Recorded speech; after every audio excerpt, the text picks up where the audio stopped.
morning, student. Today I will continue chapter number 9, simplification. Exercise 1. Simplify with the following expression.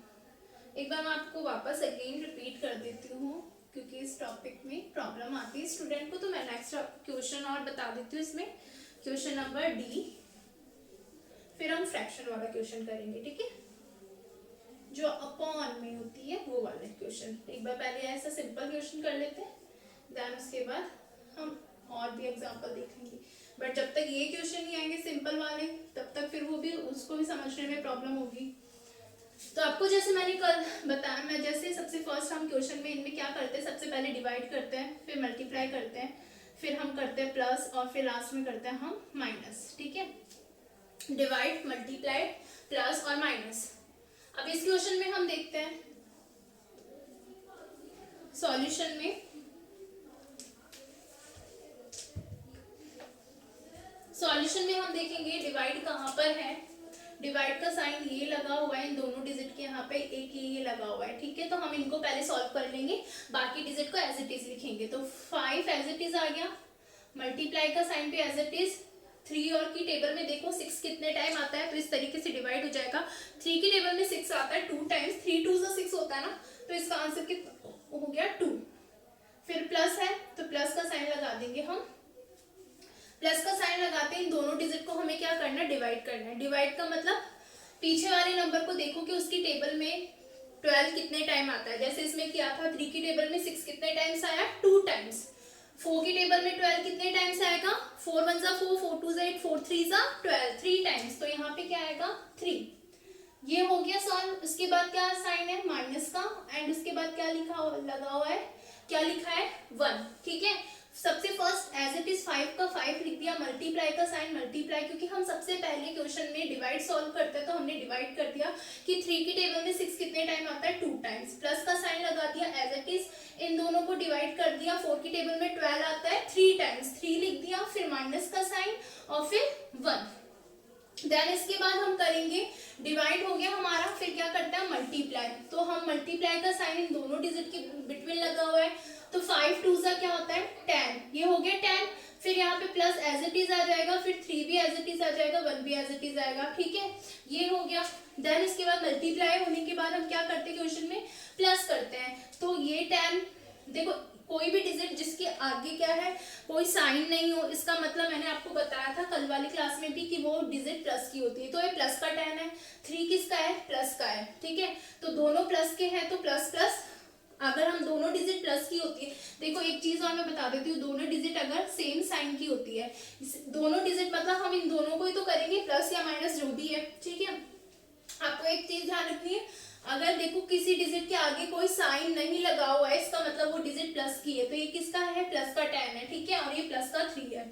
Same sign हमेशा क्या होंगे, plus होंगे। Same sign अगर मान लो minus है, किसी डिजिट के आगे माइनस है, दूसरे डिजिट के आगे भी माइनस है, तो माइनस माइनस क्या होता है, सेम साइन क्या होंगे, प्लस होंगे। अगर एक डिजिट प्लस की एक डिजिट माइनस की है तो वो हमेशा माइनस होगी। अगर एक डिजिट माइनस की है और एक प्लस की होगी तब भी माइनस होगी। मतलब डिफरेंट साइन वाली डिजिट हमेशा माइनस होती है और सेम साइन वाली डिजिट हमेशा प्लस होती है। अभी मैं आपको और एग्जांपल आएंगे, उसमें समझ आ जाएगा आपको अच्छे से।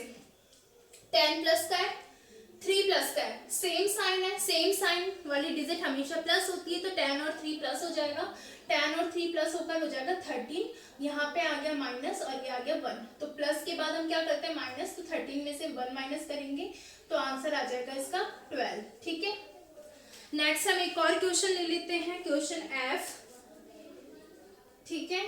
28 divided by 7 plus 5 multiply 4 minus 4, ठीक है।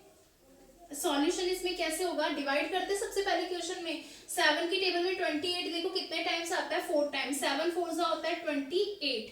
बाकी एज इट इज लिख देंगे क्योंकि फर्स्ट लाइन में हमने क्या किया, सिर्फ डिवाइड करा, ठीक है। ये एज इट इज लिख दिया, प्लस 5 मल्टीप्लाई 4 माइनस 4, ठीक है।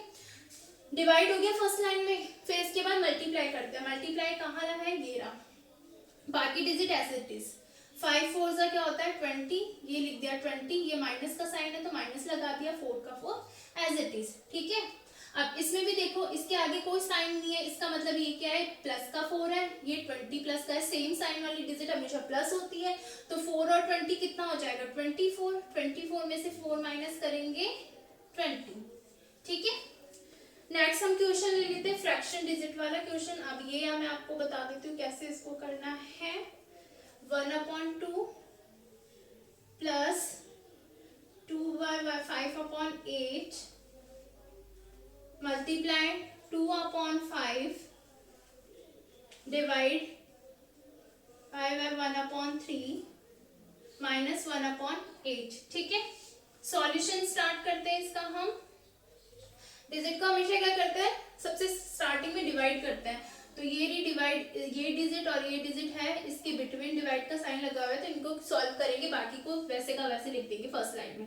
1/2 वैसे का वैसे, प्लस का साइन 2/5/8 ये हो गया, मल्टीप्लाई लगा दिया, हम दोनों को क्या करेंगे, डिवाइड करेंगे। बट एक चीज आपको ध्यान रखनी है क्वेश्चन में, कि आपको क्या करना है क्वेश्चन में, हमेशा पहले अगर कोई डिजिट, एक चीज आपको देखनी है, अगर क्वेश्चन में डिजिट क्या होती है, मिक्स फ्रैक्शन में होती है, तो उसको हमें इम्प्रॉपर में चेंज करना होता है। मिक्स फ्रैक्शन में मतलब ऐसे इस तरीके से 3 डिजिट होती है, तो 8 2 16 कैसे करते चेंज, 8 2 16, 16 में 5 प्लस कर देंगे, क्या हो जाएगा 16 प्लस 5 हो जाएगा 21, 21/8। पहले तो हम इसको ऐसे चेंज कर देते, 2/5 तो ऑलरेडी इम्प्रॉपर में चेंज है, ये भी मिक्स फ्रैक्शन में, इनमें भी 3 डिजिट है, तो इसको भी चेंज कर देंगे। 3 और 5 को मल्टीप्लाई करेंगे, 3 5 से 15 होता है, 15 प्लस 1 16, 16/3 माइनस 1/8। ठीक है, अब करेंगे हम डिवाइड, हो गई सारी मिक्स फ्रैक्शन में डिजिट थी, उसको इम्प्रॉपर में बना दी। 1/2 as it is plus 21/8 as it is, multiply, इन दोनों को डिवाइड करना है। डिवाइड कैसे करेंगे हम, 2/5 और डिवाइड, इसको कैसे करते हैं, देखो कभी भी डिवाइड वाला साइन होता है उसको हम चेंज करके मल्टीप्लाई का लगा देते हैं। हम कभी भी डिवाइड होता है उसको मल्टीप्लाई में चेंज करके हम ये वाली जो डिजिट होती है, डिवाइड के बाद वाली जो डिजिट होती है, इसको रेसिप्रोकल कर देते हैं। रेसिप्रोकल का मतलब 16/3 की जगह हो जाएगा 3/16। ठीक है, कैसे होता है सॉल्यूशन फ्रैक्शन वाली डिजिट में, डिवाइड का सॉल्यूशन कैसे होता है, हम फर्स्ट वाली डिजिट एज इट इज लिखेंगे, डिवाइड चेंज हो जाता है मल्टीप्लाई में, डिवाइड का साइन किस में चेंज हो जाता है, मल्टीप्लाई में, और हम इस वाली डिजिट को चेंज कर देते हैं, यानी रेसिप्रोकल कर देते हैं, यानी जो 3 है वो ऊपर चले जाएगा, 16 नीचे आ जाएगा। ठीक है, हो गया। इसके बाद हम क्या करते हैं, इसमें देखो आप 2 3 क्या होता है 6 होता है, 5 6 क्या होता है, 16 5 क्या होता है 80। ठीक है, अब इसको हमें क्या करना है, इसको हम कट करना है, या आप एज इट इज भी लिख सकते हो, जैसे है एक बार मैं लिख देती हूँ एज इट इज बिना कुछ भी कट किए। ये हो गया इसका आंसर 6/80। ठीक है, ये हो गया सॉल्व। इसके बाद minus 1/8 as it is. Okay, next line multiply करेंगे हम इसमें, तो मल्टीप्लाई इन दोनों डिजिट के बीच में ना नंबर, तो 21 और 6 को अगर हम मल्टीप्लाई करेंगे तो कितना आएगा, सेम साइड वाली डिजिट को मल्टीप्लाई करना है, 21 और 6 को मल्टीप्लाई करेंगे तो आता है 126, और 80 और 8 को मल्टीप्लाई करेंगे तो आ जाता है 640 माइनस 1/8। ठीक है, ये हो गया। इसके बाद हम क्या करते हैं, प्लस करते हैं, इन दोनों डिजिट को हमें क्या करना है, प्लस करना है, इन दोनों को हमें प्लस करना है, बट इससे पहले आप 1/26/640 को क्या करना है, इसको कट करना है आपको। कट का मतलब सिंपलेस्ट फॉर्म में लिखना है, ऐसा कोई नंबर जिसकी टेबल में 126 भी आता है 640 भी आता है, तो हम 2 से कट कर देते हैं इसको, 2 की टेबल से इसको डिवाइड कर देंगे तो इसका आंसर आएगा 2 6 12, 2 3 6।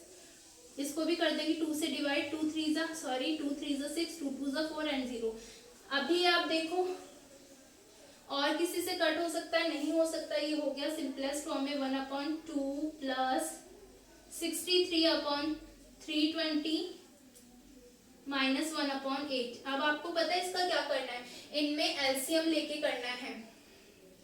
इस टाइप के क्वेश्चन में क्या करना है, एलसीएम लेके करना है। इस क्वेश्चन को वैसे यहाँ पे भी इसमें होगा 3 5 8 40। देखो लिसन क्लास, यहाँ पे यहाँ पे आ जाता। फिर मैं इसको और किसी, वैसे तो आंसर तो सेम ही आएगा, इसी तरीके से कर लो, फिर कंफ्यूज हो जाओगे। तो इसको क्या करोगे, डिवाइड करोगे 320। यहाँ पे आपको एलसीएम लेना पड़ेगा इस क्वेश्चन में। इससे पहले आपका कभी इस तरीके से आया नहीं है, तो आपको थोड़ा सा प्रॉब्लम होगी इस टाइप के क्वेश्चन में। इन दोनों को प्लस करना है, तो प्लस करने के लिए आपको क्या करना है, इन दोनों का एलसीएम करना पड़ेगा। 1/2 प्लस 63/320, इन दोनों को आपको क्या करना पड़ेगा, एलसीएम निकालेंगे। एलसीएम कैसे निकालते हैं क्लास, 320 और 2 का आपको निकालना है कि किसकी टेबल में आता है। 2 1 जा 2, 2 6 जा 12, 0, 2 1 जा 2। अगर हम 160 और 2, इसका आंसर आएगा 320, एलसीएम का आंसर 320। और इसको इससे डिवाइड करते हैं तो 160 आता है, मल्टीप्लाई करेंगे तो 160 प्लस 320, 320 को डिवाइड करते हैं 1 आता है, 1 को 63 से मल्टीप्लाई करते हैं तो 63। तो 160 और 63 को प्लस करो, 223। ये प्लस करने पर आया आंसर, और इसमें से 1/8 को माइनस कर दो, 320, 223 माइनस, इसको इससे डिवाइड करो, 40 आएगा, 40 इसको डिवाइड कर दो, 223 में से 40 डिवाइड कर दो, सॉरी माइनस कर दो, 183/320, ये इसका आंसर हो गया। ठीक है, सो स्टूडेंट्स आप एक बार इन सिंपल वाले क्वेश्चंस को ही प्रैक्टिस करना। मैंने बस फ्रैक्शन वाला क्वेश्चन आपको एक बार थोड़ा समझाने के लिए बता दिया। मैं आपको कल वाली क्लास में और एक्सप्लेन कर दूंगी फ्रैक्शन वाला डिजिट वाले क्वेश्चन। फिर प्रैक्टिस करने से आपको क्वेश्चंस आएंगे, तो आप पहले सिंपल वाले क्वेश्चंस की प्रैक्टिस करना, देन फ्रैक्शन वाले डिजिट में एक बार और एक्सप्लेन कर दूंगी अच्छे से, क्योंकि यहाँ पे थोड़ा सा मैंने वीडियो क्योंकि बड़ी हो जाएगी, इसलिए मैंने थोड़ा सा फास्टली मतलब इसको एक्सप्लेन कर दिया। मैं एक बार और कल वाली क्लास में इसको अच्छे से एक्सप्लेन कर दूंगी फ्रैक्शन डिजिट वाली। आप जब तक सिंपल वाले जो क्वेश्चन है उनकी प्रैक्टिस करना। Thank you.